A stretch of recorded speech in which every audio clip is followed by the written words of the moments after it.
जितना अड़ा ये भाव है उतना अड़ा कुछ भी नहीं, जितना कड़ा ये भाव है उतना कड़ा कुछ भी नहीं। ये धरा है माँ हमारी, ये हमेशा याद रखना, मेरे लिए इस देश से ज्यादा बड़ा कुछ भी नहीं। विश्व चाहता है यदि देखना जो भूप कोई देख ले सुभाष सा प्रधान मेरे देश का, और देखनी है विश्व को जो राष्ट्र नियमावली, तो आके देख ले वो संविधान मेरे देश का। कर्म योगियों का यदि देवता हो देखना, तो ये जहान देख ले किसान मेरे देश का, और वीरता का बिंब हो जो देखना कहीं, तो फिर आके देख ले वो राजस्थान मेरे देश का। आके देख ले वीरता का बिंब हो जो देखना कहीं, तो फिर आके देख ले वो राजस्थान मेरे देश का। सम्मान गर्व करिए कि भारतवर्ष में है, कहीं सीरिया में पैदा हो गए होते तो नानी याद आ जाती। इस देश में जिन लोगों को लग रहा हो कि पेट्रोल और डीजल के भाव बहुत ज्यादा बढ़ गए हैं, मैं उनसे कहना चाहता हूं कि अफगानिस्तान में बहुत सस्ते हैं, जाओ और ले लो।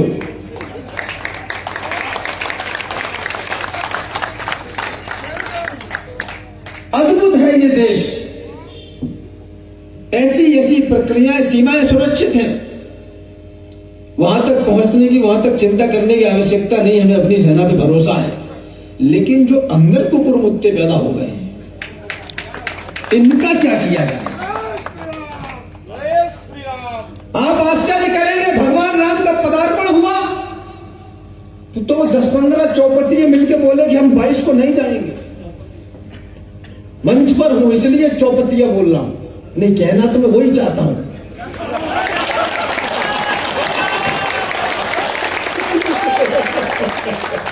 हमारे उत्तर प्रदेश में चौपतिया उसको कहते हैं जिसको प्रारंभिक जानकारी हो, उनको कहते हैं, बाकी आप तो समझदार लोग हैं। बोले कि हम 22 को नहीं जाएंगे, तो मैंने उसी दिन कहा तुम 24 में भी नहीं जाओगे।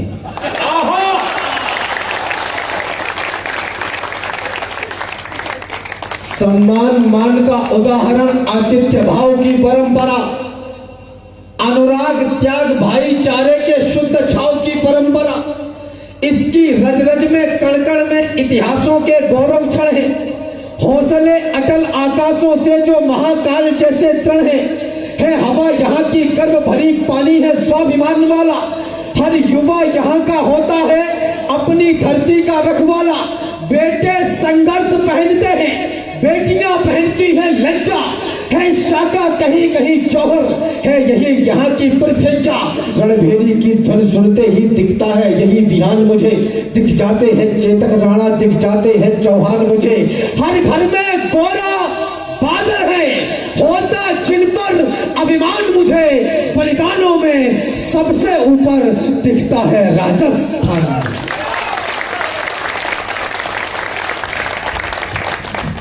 बलिदानों में सबसे ऊपर दिखता है राजस्थान मुझे, वह राजस्थान जहां सूरज उगता है स्वाभिमान लेकर। हमारे इतिहास में, हमारी हिस्ट्री में एक चरित्र है मां पन्ना, जिन्होंने अपने नवजात बेटे को बलिदान कर दिया, जिसको पता भी नहीं कि बलिदान होता क्या है। कवि की कल्पना ने मां पन्ना की कीर्ति से प्रश्न किया, उस भगवती की कीर्ति ने जो उत्तर दिया, मुझे लगता है कि वह वर्तमान परिप्रेक्ष्य में, कम से कम वर्तमान परिप्रेक्ष्य में पूरे भारतवर्ष का उत्तर होना चाहिए। मैंने कहा माई वह राजस्थान जहां सूरज उगता है स्वाभिमान लेकर। मैंने कहा माई पुत्र से नहीं था मोह तुझे, तो बोली मेरा पुत्र मोह तो कभी घटा नहीं। इतना है नेह तुझे क्या बताऊं मेरे लाल, आंचल से चंदन सा नंदन हटा नहीं। मैंने कहा माई तेरे सामने कटा था लाल, कैसे बोलती हो तेरा आंचल फटा नहीं। बोली क्या है दुख आज तुम ही बताओ राम, कटा है, स्वाभिमान तो कटा नहीं। पुत्र ही कटा है, स्वाभिमान तो कटा नहीं।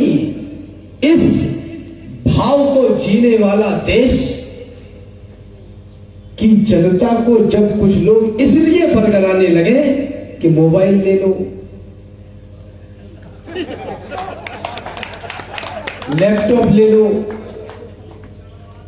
स्कूटर ले लो, कुछ नहीं तो चुनाव में पौवा ले लो। माफ करना, मैं उन तमाम लोगों से कह देना चाहता हूं, वो चाहे किसी भी दल बल के हों, ये भारतवर्ष है। हम प्यासे मरना पसंद करेंगे लेकिन अपमान का पानी पीना पसंद नहीं करेंगे। वह राजस्थान जहां सूरज उगता, वो 2 रोटी डाल के कह रहा है कि 5 साल दे दो। वह राजस्थान जहां सूरज उगता है स्वाभिमान लेकर, वह राजस्थान जहां योद्धा होते हैं अमर प्राण देकर, वह राजस्थान जहां नंगी तलवारें नृत्य दिखाती हैं, वह राजस्थान जहां माए पुत्रों को युद्ध सिखाती हैं, वह राजस्थान जहां पर लोहा अरे दल में भर देते हैं, वह राजस्थान जहां धड़वी दुश्मन का वध कर देते हैं। आपकी चेतना आप जागे। यदि राजस्थान नहीं होता तो सत्य सनातन ना होता।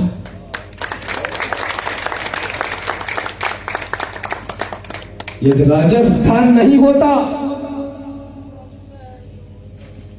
तो सत्य सनातन ना होता।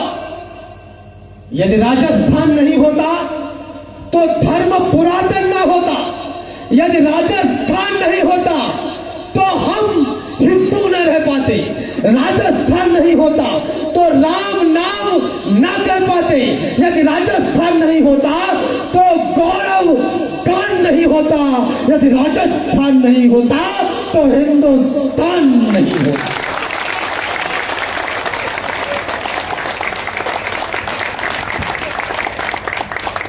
मैंने कहा कि राजस्थान नहीं होता तो हिंदुस्तान नहीं होता, तो 4-5 चौपती फिर उठे। ये पढ़े लिखे लोग आते हैं, इंटेलेक्चुअल्स हैं, PhD holders, gold medallist, Delhi में बैठते हैं किसी बड़े विश्वविद्यालय में। बोले कि राम, ये जो आपने हिंदुस्तान कहा है, आपके व्याकरण में दोष है, आपके उच्चारण में कमी है। ये हिंदुस्तान नहीं है, ये हिंदुस्तान है। हिंदुस्तान से कट्टरता की बू आती है। अरे तुम्हारी, मैं कहना चाहता हूं आदरणीयों, मेरा देश पाकिस्तान, अफगानिस्तान, तुर्किस्तान, कुतरिस्तान की तर्ज वाला हिंदुस्तान नहीं है। मेरा देश राजस्थान की तर्ज वाला हिंदुस्तान है।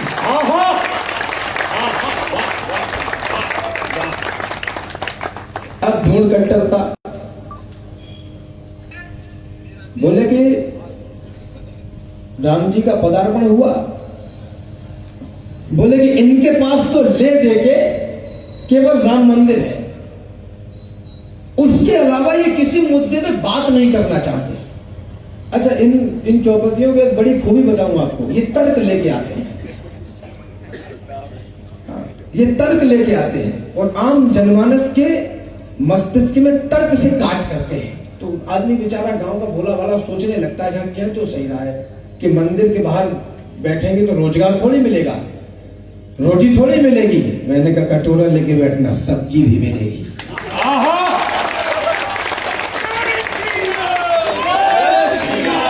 अरे सदियों की मौन प्रतीक्षा में जब सपने पूरे होते हैं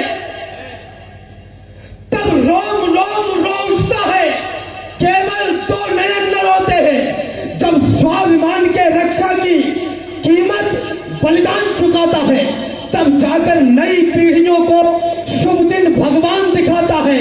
हम हैं गवाह इन घड़ियों के, हथकड़ियों से मजबूर नहीं, पुष्पक विमान आकाश में है। अब राम हमारे दूर नहीं, इसलिए सजा लो आरतियां, घंटियां, शंख तैयार करो। अब राम बने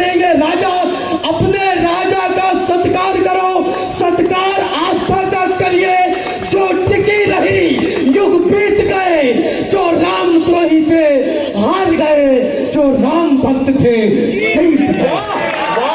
श्री राम, श्री राम, जय श्री राम। जो रामद्रोही थे हार गए, जो राम भक्त थे जीत गए। अब उन्होंने देखा कि ये तो खेल करे दे रहा है, कि तो क्या करें कि इकट्ठे हो, चोर चोर मौसेरे भाई इकट्ठा कर लो। इकट्ठे हुए, 1-1.5 महीने तक इकट्ठे होते रहे। फिर कहा कि हमारा संगठन नहीं बन रहा है इसमें, और नेशनल टेलीविजन पे बोला कि हमारा संगठन नहीं बन रहा है। तो मैंने उनसे फिर कहा कि अरे चौपतियों, संगठन बनाने के लिए एसी कमरे में बैठकर 2-3 न्यूज चैनल के माइक रखकर अंग्रेजी बोलकर भाषण देने से संगठन नहीं चलते हैं। संगठन बनाने और चलाने के लिए घर द्वार परिवार छोड़कर कुर्ता पाजामा पहनकर सर्दी गर्मी बसंत बरखा में रात में 3:30 बजे जगकर ठंडे पानी से नहाकर ध्वज लगाकर छाती पर हाथ रखकर कहना पड़ता है, नमस्ते सदा वत्सले मातृभूमि।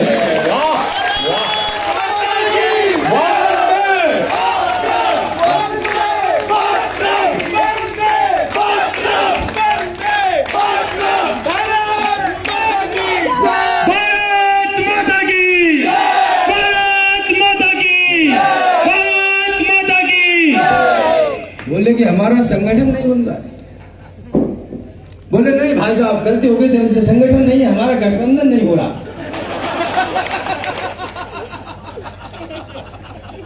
तो मैंने कहा कि इस धरती पर अनीति के लिए गठबंधन कभी हो भी नहीं पाएगा, क्योंकि पहला गठबंधन हुआ था महाराज जनक की सभा में।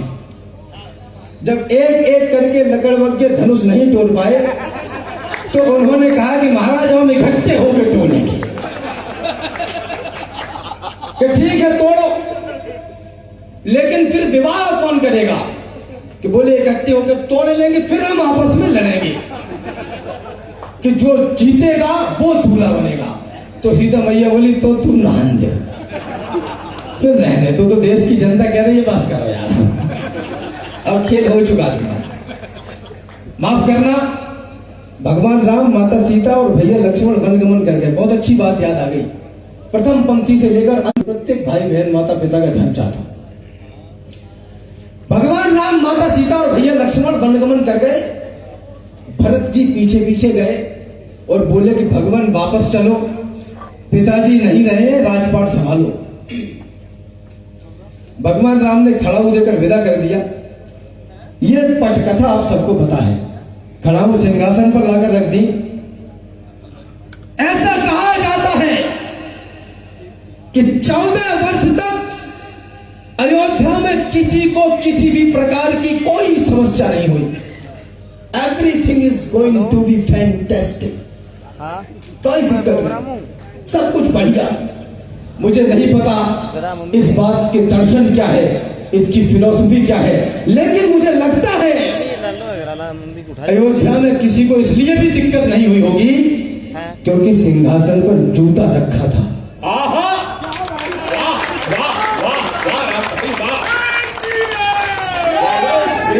इतिहास के हर एक पन्ने में कथा समर्थ की। 25 साल हो गए फतेहपुर में, 25 हो गए, 5 बार।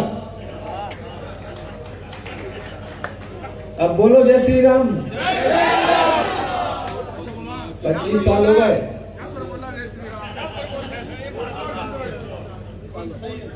अभी थोड़ी देर बाद खुल के भी बोल दूंगा, मुझे वोट थोड़ी चाहिए तुम्हारे।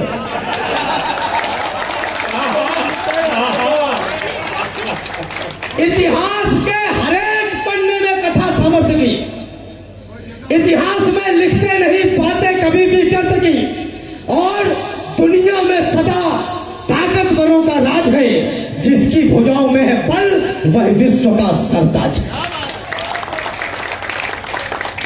इस देश का उद्धार तभी संभव है जब शासन, प्रशासन और सनातन तीनों के हाथ में जूता हो। बहुत बढ़िया, वाह वाह। हम अहिंसा के पुजारी हैं, यही पहचान भी। यही हमारा मान है, सम्मान स्वाभिमान भी।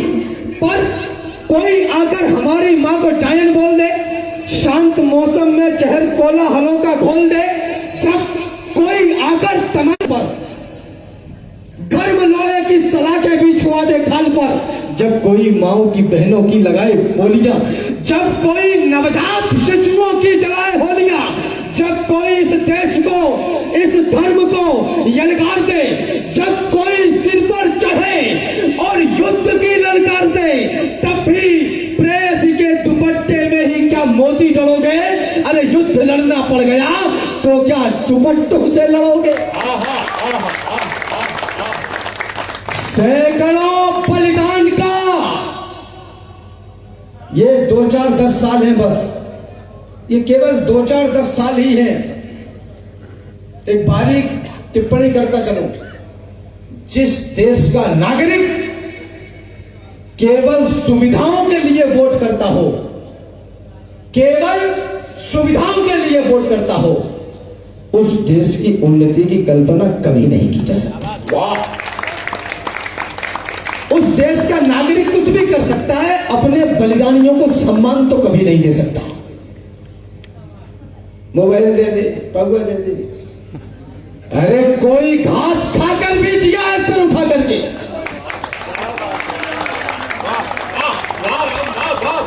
कोई घास खाकर भी क्या होगा? गाड़ी छोटी होगी, थोड़ा घर छोटा होगा। और माफ करना, इतने नौजवान मित्र मेरे बहने भाई दोनों बैठे हैं, पिछले 75-70 वर्षों में मुझे नहीं पता भारतवर्ष में कितने आर्थिक घोटाले हुए। ये किसी के लिए चिंता का विषय होगा, मेरे लिए नहीं है। मेरे लिए जो घोटाला असली है वो ये कि नौजवान के मस्तिष्क में बैठा दिया कि तुम नौकरी करने के लिए पैदा हुए हो और ये जिंदगी तुम्हारी सिर्फ इश्क लड़ाने के लिए है।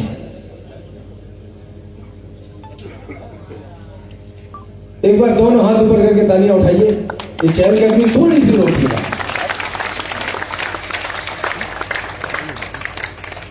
क्या पूज गुरुदेव जाना चाहते हैं? खूब आदर,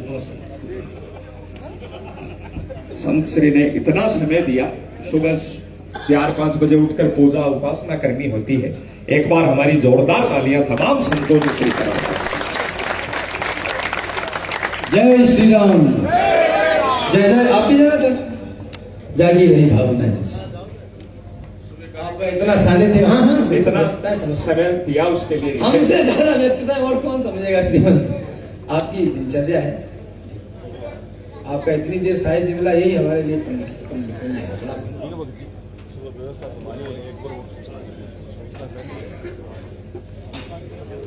आप लोग एक बार और तालियां बजाइए, हम पुनः उसी ऊर्जा के साथ जुड़ेंगे। 9 वर्ष की पूर्व संध्या पर संतों का इतना सानिध्य हमें मिला है। एक बार देवाधिदेव महादेव का एक जयकारा हम सब लगाएं और हर हर हर हर। चलिए, कोई घास खाकर भी जिया है सर उठा करके, कोई चीरा गया है बीच से जिंदा लिटा करके, किसी ने कंचनी काया जला डाली है जौहर में, किसी ने पुत्र कटवाए हैं माटी की धरोहर में। तुम्हें भी शुद्ध चुनने में कोई दिक्कत नहीं होगी अगर तुम सोच लोगे एक पल भी घास की रोटी। आपके जीवन में सबसे बड़ा लॉस अगर कुछ होगा, सबसे बड़ा घाटा यदि कुछ होगा, तो वो ये होगा कि आप मर जाओगे। इससे बड़ा और कोई नुकसान नहीं। और मान लो मर भी गए तो 9-10 महीने फिर वापसी है। क्योंकि अभी इतने अच्छे कर्म तो हमसे नहीं हुए कि ईश्वर बोले कि भाई साहब को क्या फर्क पड़ता है? दिन का कहते हैं जन्मे है तो 2 बार नहीं मरना है, जन्मे है तो 2 बार नहीं मरना है। यदि हो असहाय, तलवार ना उठा सके तो माता सीता की तरह तिनका तो उठाए हम। यदि हो असहाय, तलवार ना उठा सके तो माता सीता की तरह तिनका खुद को ना जलाएं, ना गलाएं, ना खपाएं, किंतु जो लड़े हैं उनकी सूरवीरता तो गाएं हम। देश की तरक्की में हाथ ना बचा सके तो खुद को इस देश का कलंक ना बनाए हम। महल अटारियां बनाए ना बनाए, किंतु अपनी औलाद को तो शेर सा बनाए हम। आहा, वाह, महल अटारियां बनाए ना बनाए, किंतु अपनी औलाद को तो शेर सा बनाए हम। ये वही धरती है जहां माए अपने बेटों से कहा करती थी कि तुम रणभूमि में बलिदान होगे तो मेरा गौरव बढ़ेगा।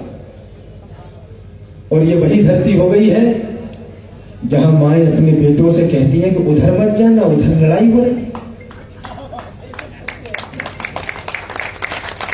तुम घूम के निकल जाओ, उधर मत जाना, उधर लड़ाई हो रही है। मैं कहना चाहता हूं नौजवानों, जवानी ही भवानी है, उधर ही जाना जिधर लड़ाई हो रही है।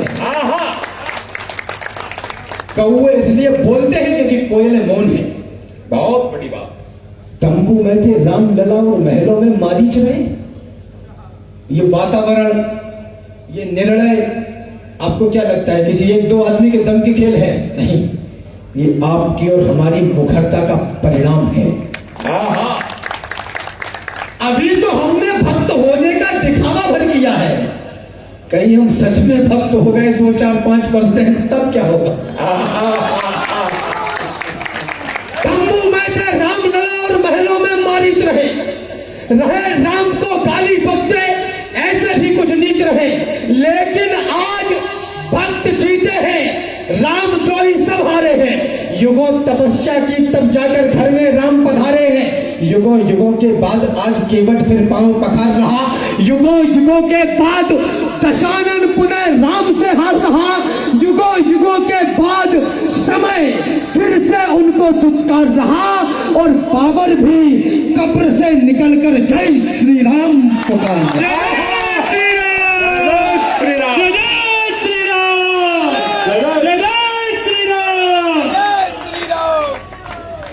बाबर भी एक आपकी राजस्थान में जगह है निवाई, वह निवाई के पास एक छोटा सा गांव है डांगरथल।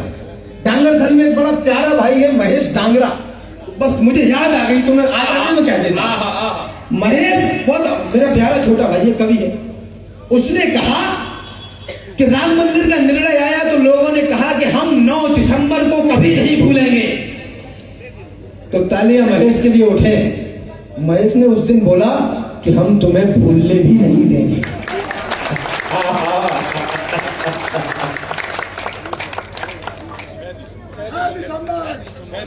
मेरा राम, अब वो महेश ने कहा था, मेरा राम पत्थरों को पांव जो छुआता है, मेरा राम तो जन्म जन्मांतरों के कष्ट काट देता है। वन्य प्राणियों को भी जो हंस के लगाता गले, तो संकट के सभी बादलों को छाट देता है। राम अभिराम मेरा विश्व का ललाम राम, राम नाम से ही साधु है और साधुओं को शीश तो झुकाता कई बार, किंतु दुष्ट दानवों की बाजुओं को छाट देता है। एक नया, उसको क्या कहते हैं, एजेंडा सेट करते हैं ना, वो एजेंडा नया सेट करा जाता है कि राम तो मर्यादित है, राम तो बहुत भोले हैं। उग्र होकर उत्साह से राम का नाम लेने वाले लोग राम के नहीं हैं। तो मैं उन तमाम चौपतियों से फिर पूछता हूं, राम भाई, वातावरण अद्भुत होता जा रहा है। आप कल्पना करिए, मर्यादा पुरुषोत्तम राम का, अगर हमारे राम इतने मर्यादित हैं, और लेकिन मर्यादा पुरुषोत्तम राम का गुणगान भाई राम कर रहे हैं, और हमारे बीच बौद्ध धाम जो देश दुनिया में पावनता का प्रतीक है, वहां से संत रोशन नाथ जी महाराज का आगमन हुआ है। यह अद्भुत पावन पल हम जी रहे हैं। जोरदार तालियों के बीच महाराज जी का स्वागत और अभिनंदन। सभी तालियों के साथ दोनों हाथ ऊपर उठा के रोशननाथ जी महाराज का स्वागत और अभिनंदन करेंगे। बौद्ध धाम से अपने बीच महाराज श्री का में सानिध्य मिला। महाराज से आपका स्वागत, आपका अभिनंदन। और राम भाई आपको बताते हुए मुझे ये खुशी है कि महाराज श्री अब संत रूप में हैं। आपने जब ये सामाजिक जीवन में थे, बहुत उच्च शिक्षित हैं, पीजी 3 बार की है, तब से एक क्रांतिकारी विचारधारा और संघ के प्रचारक के रूप में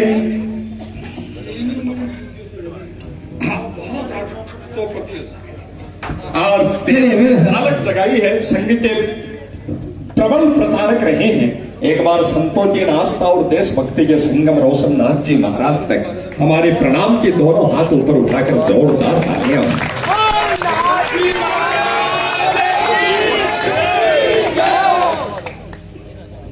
हमारे दिमागों में घुसड़ा जा रहा है कि राम मर्यादित है और बोले इतने मर्यादित हैं कि कोई कुछ कह जाए और तुम सुन लो। तो मैंने कहा कि जब भगवान राम ने रावण का वध किया होगा तो ये तो नहीं कहा होगा कि सर प्लीज अपना कोट ऊपर कर लीजिए, मुझे तीर मारना है।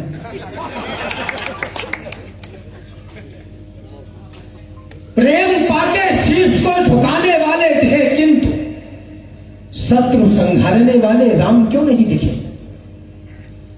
विनयशीलता के राम राम से कहा है, किंतु धनुष धारने वाले राम क्यों नहीं दिखे? कैसे भूल गए तुम मिथिला में वीरों का मध उतारने वाले राम क्यों नहीं दिखे? हाथ जोड़ने वाले राम तो दिखे, परंतु दुष्ट मारने वाले राम क्यों नहीं दिखे?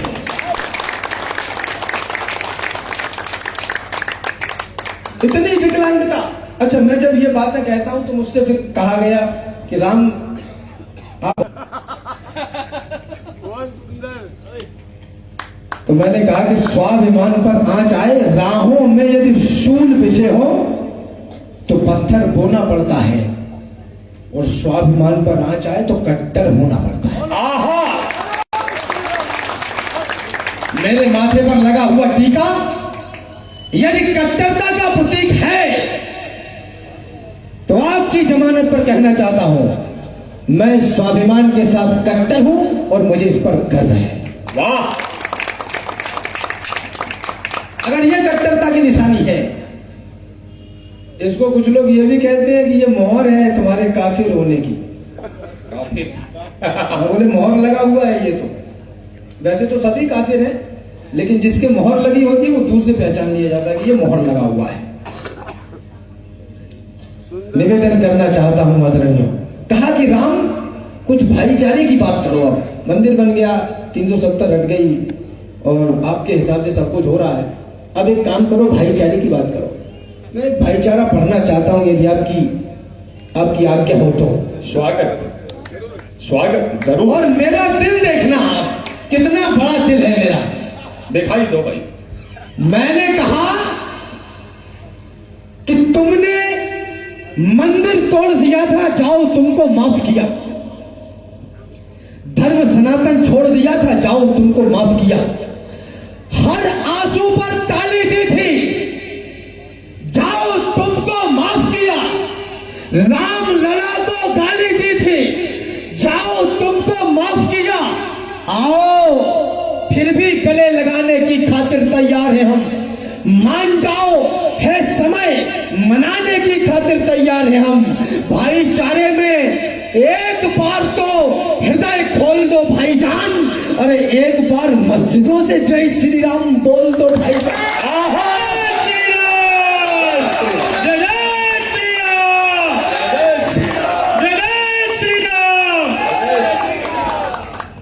मैं ही निभाऊं हर बार भाईचारा। हम खुश हैं, तू भी खुश हो? नहीं हो सकते हो तो तेज नारायण बेचैन जी बड़ी अच्छी 4 पंक्तियां लिखते हैं। वो कहते हैं कि साधुओं के बीच ही सद्भाव जब संभव नहीं तो सोचिए यजमान कैसे सात्विक सत्संग होगा। संसार सारे सदन में चुप्पियां साधे हुए हैं, कुछ समय के बाद मित्रों इस जगह हुड़दंग होगा और सूर्य के हम हैं उपासक, वे पुजारी चंद्रमा के। सोचिए विपरीत ध्रुव का क्या परस्पर संग होगा।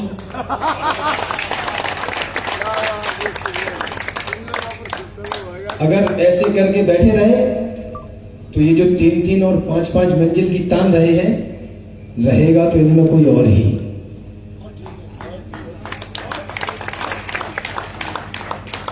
जब आपका बेटा सुबह 9 बजे 10 बजे आंखें रगड़ते हुए जागता है, तब तक कोई एक भैंसा काट के 10,000 छाप चुका होता है, और आप लाइन में लगे हैं कि हमें नौकरी दे दो। क्या कर रहे हो? तैयारी कर रहे हैं साहब, काहे की? कि नौकर बनने की। अगर सरकारी नौकरी ही रोजगार का माध्यम है, याद रखिए, तो ये देश युगों तक बेरोजगार रहने वाला है। बहुत बड़ी बात। अगर कोई 200-300 का कुर्ता पैजामा पहनकर माइक पर खड़े होकर ये बोले कि हमारी सरकार आई तो हम 5 लाख रोजगार देंगे, तो समझ जाना नौजवानों के वो झूठ बोल रहा है, संभव नहीं है। और ये सरकारी सर्विस जितनी भी है, ये कोई रोजगार का साधन नहीं है, ये देश की सेवा है। इसके लिए पात्र बनना पड़ता है, ये गोबर मुत्तों के हिस्से नहीं आता। वाह, ये देश गिर पड़ा है, इसको उठाइए। ये देश मरहम न सही, घाव पर कुछ तो लगाइए। धर्म क्षेत्र कुरुक्षेत्र के मैदान में दोनों सेनाएं आमने सामने हैं। संजय ने महाराज धृतराष्ट्र को बताया कि कौन युद्ध क्षेत्र में कौन कहां खड़ा है। श्लोक आता है, आपकी चेतना जागे। काश्यश्च परमेश वासा शिखंडी च महारथा, शिखंडी च महारथा। जिस देश का शिखंडी भी महारथी हो, उस देश की संतान इतनी कायर कैसे हो गई जो ये कह रही है कि हम नौकर बनना चाहते हैं, हमें नौकर बनाइए। वाह वाह वाह राम भाई, वाह। ये देश गिर पड़ा है, इसको उठाइए। मरहम न सही, घाव पर कुछ तो लगाइए। कहते हो मेरे दिल में धड़कता है तिरंगा, किस किस के धड़कता है चीर कर दिखाइए। और बेरोजगार हो तो डिग्रियों को इस देश को नौकर नहीं मालिक बनाइए।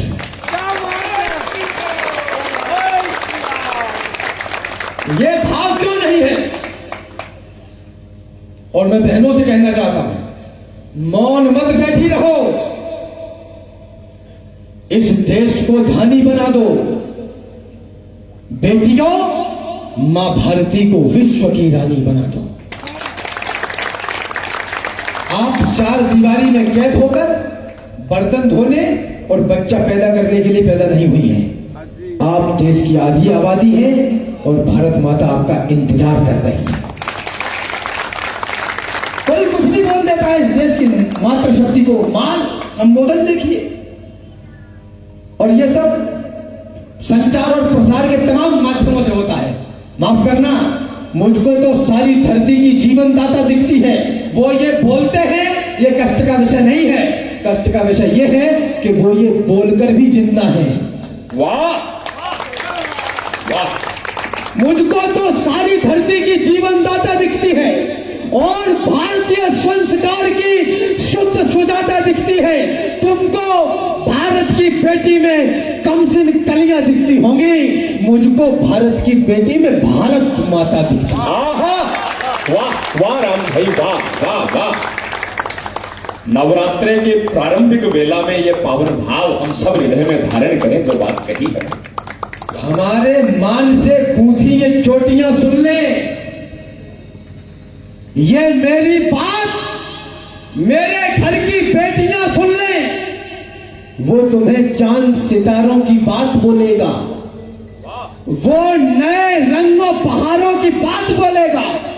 प्यार के जाल में ऐसा तुम्हें फंसाएगा, तुम्हें बर्बाद करेगा और मुस्काएगा, फिर उसके बाद में निकाह भी करेगा। वो तुम्हारे सामने हर रोज ही मरेगा। वो तुम्हारे काम को, तुम्हारे दाम को बदनाम करके छोड़ेगा और तुम्हारे राम को हराम करके छोड़ेगा। वाह वाह वाह वाह। सभ्यता सुरक्षित, आप साधारण नहीं है। सभ्यता सुरक्षित है जिनसे परिवार पनपते हैं, जिनसे ये सृष्टि चराचर है, जिनसे घर द्वार पर, जिसे जिंदा है संस्कार संस्कृति हमारी जिंदा है, जिनके दम से यह देश मेरा अब तक आजाद परिंदा है, जिनके दामन के लिए देव लालाई प्रवाहित होने लगते हैं, जिनके दामन में स्वयं ब्रह्म शिशु बनकर रोने लगते हैं, ये प्रेम निभाती है तो फिर राधा माई बन जाती है, ये भजन गान करती है तो मीरा बाई बन जाती है, यह शस्त्र उठाती है तो जग में काले घन घिर जाते हैं।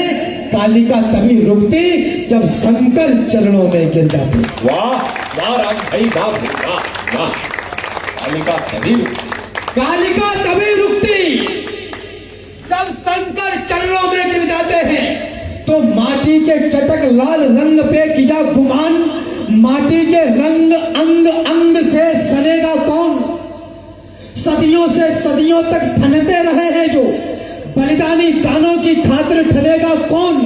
और उपवन में सभी फूल होंगे सुकोमल, तो सुमनों के रक्षणार्थ कांटे बनेगा कौन।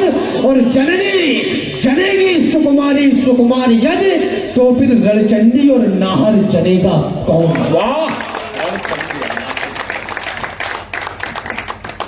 लोग मुझसे कहते हैं राम युद्ध की बात करते हो, तीर तलवार की बात करते हो, तुमने कितनी लड़ाइयां लड़ी हैं। आपकी जमानत पर कहता हूं, मैं लड़ाई लड़ता हूं और 5 वर्ष में एक बार लड़ता हूं, और मुझे ये पता होता है कि बटन कौन सा दबाना है।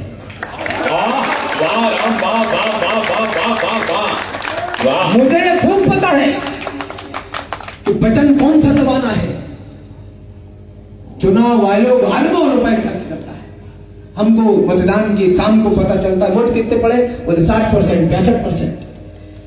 ये जो 30, 35 और 40% है, मेरी दृष्टि में देशद्रोही वही नहीं है जो बाहर की सीमा से लाकर आरडीएक्स लाकर यहां फोड़कर विस्फोट करे, वो भी देशद्रोही है जो मतदान वाले दिन घरों में बैठा है। क्या बात है। वाह वाह वाह वाह वाह। जो केवल तकते ही रहते हैं, कायरता के प्रतीक सोच लिए जाते हैं, यूं तो कहलाते हैं जंगल के पुरोधा, किंतु गीदड़ों के झुंड में दबोच लिए जाते हैं। सामने दरिंदे हो तो लड़ना ही पड़ता है, आंखों से आंसू भी पोंछ लिए जाते हैं। जिस उपवन में यदि होते नहीं है शूल, उसके समूचे फूल नोच लिए जाते हैं। वाह राम, वाह वाह। अभी है बल तुम्हारी बाजुओं में, अभी इतिहास करने का समय है। अभी से शस्त्र अपने छोड़ना मत, अभी तो युद्ध लड़ने का समय है। अभी तुमको समंदर में उतरकर खजाना मोतियों का खोजना है। गगन धरती के राजा बस तुम ही हो, समय की मांग है, यह योजना है। अभी मौसम बदलने हैं तुम्ही को आंधियों से जूझना है। निरंतर कोशिशें करते रहो, बस सफलता के लिए रुकना मना है। यही दिन प्यार के झनकार के हैं, मगर टंकार के दिन भी यही है। यही दिन है खनकती चूड़ियों के, मगर तलवार के दिन भी यही।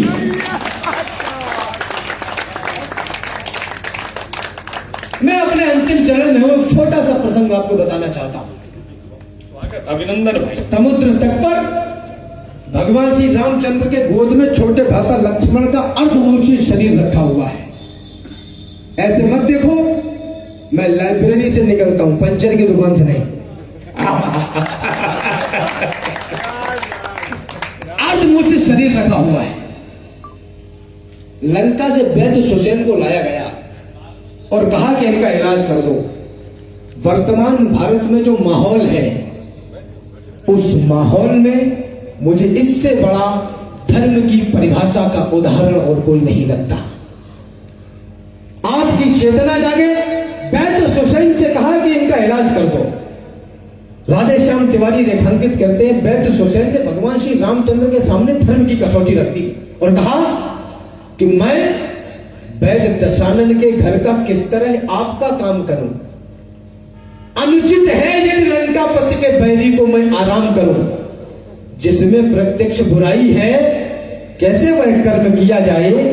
क्या राम आज्ञा देते हो इस समय अधर्म किया जाए। भगवान श्री रामचंद्र ने जब कहा जिस धर्म पे अपना राज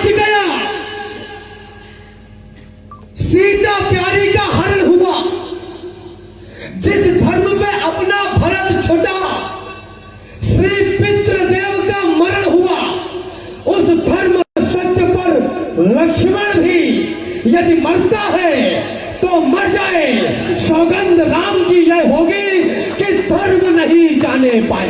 वाह वाह, सौगंध जय श्री राम, श्री राम। सौगंध राम की यह होगी कि धर्म नहीं जाने पाए। इसलिए आज के नाते से, अपने उद्देश्य के नाते से, इनके आदेश के नाते से कह करके हर हर महादेव, आगे को बढ़ जाओ वीरों, शंकर बजाओ, टंका बजाओ, लंका पर चढ़ जाओ वीरों।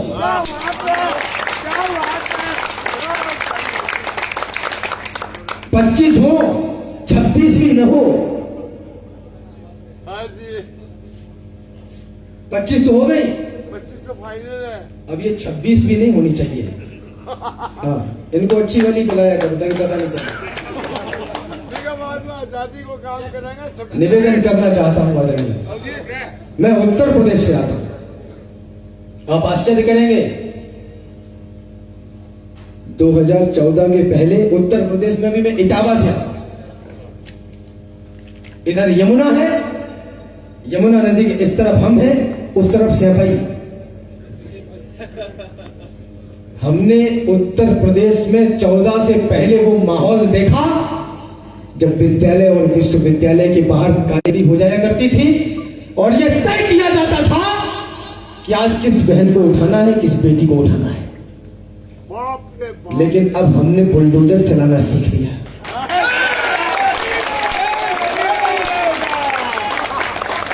एनआरसी के टाइम पर 4 से लगा के बैठे थे लखनऊ के किसी चौराहे पर, और उनकी फोटो कैमरे में आ गई। दूसरे दिन बाबा ने 10-10 लाख के खर्रा भेजे कि सरकारी संपत्ति की हानि की भरपाई करो। बोले सर हम कैसे करेंगे, हम तो फल बेचते हैं। बोला कोई बात नहीं, 10 साल नगर पालिका में झाड़ू लगाओ। क्या बात है। इतने सीधे मत बनो, निवेदन करना चाहता हूं। क्योंकि योगी इतिहासों पर एक नया युगबोध लिखा है हमने। क्रूर काल के मस्तक पर प्रतिशोध लिखा है हमने। अब सरयू की लहरों पर वातास लिखा जाएगा। अवधपुरी में श्रद्धा और विश्वास लिखा जाएगा। मर्यादा का उच्च शिखर देंगे आधारशिला को। अर्चन वंदन नमन करेगी दुनिया रामलला को। समय बदलना था सो बदला, पूर्ण हुई अंगड़ाई, सुने विश्व हमने जीती है सबसे बड़ी लड़ाई। तो अरे राम भक्तों, पुरखों की आन भूल मत जाना। कोठारी बंधु का देवी श्रीमंत अशोक सिंघल का वह ahवान भूल मत जाना। उमा रमा के उद्भोगों की तान भूल मत जाना। 500 वर्ष तक झेले हैं संताप भूल मत जाना। महादानियों के समाज की छाप भूल मत जाना। और संघर्षों के महाकाल को आप भूल मत जाना। और छाती वालों की छाती के नाप भूल मत जाना। अगर मेरी कविता का एक अक्षर भी आपको ठीक लगा है बहुत सुंदर। और आप मुझे कुछ देना चाहते हैं तो हाथ जोड़कर और गिड़गिड़ा कर निवेदन करना चाहता हूं, आपके शहर में, आपके प्रदेश और देश में पिछले 1.5-2 दशकों में जो माहौल बना है, बस उसको ठंडा मत पड़ने देना।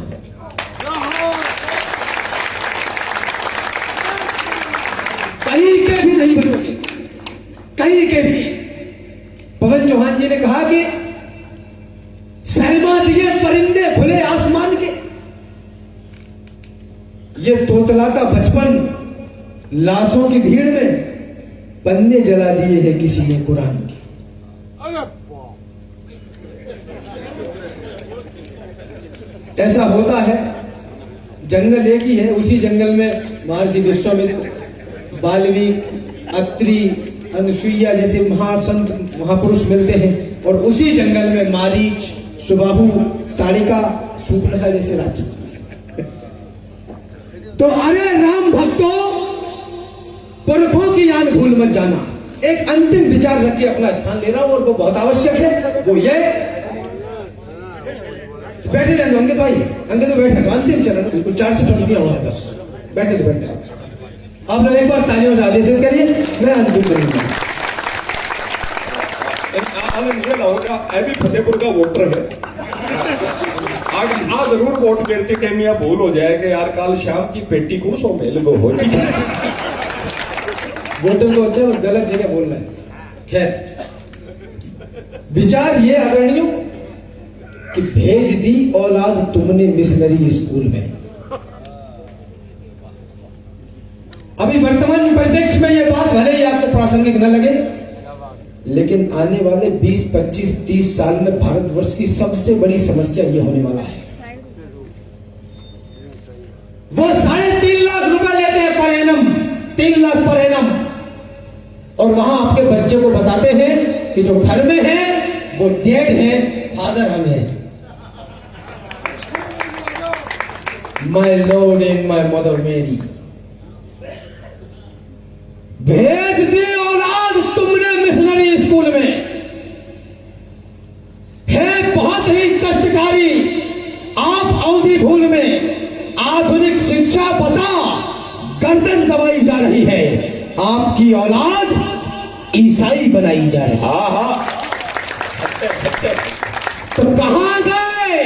विदा करे फतेहपुर मुझे जो कहते थे कि राम का प्रमाण ले आइए, कहां गए?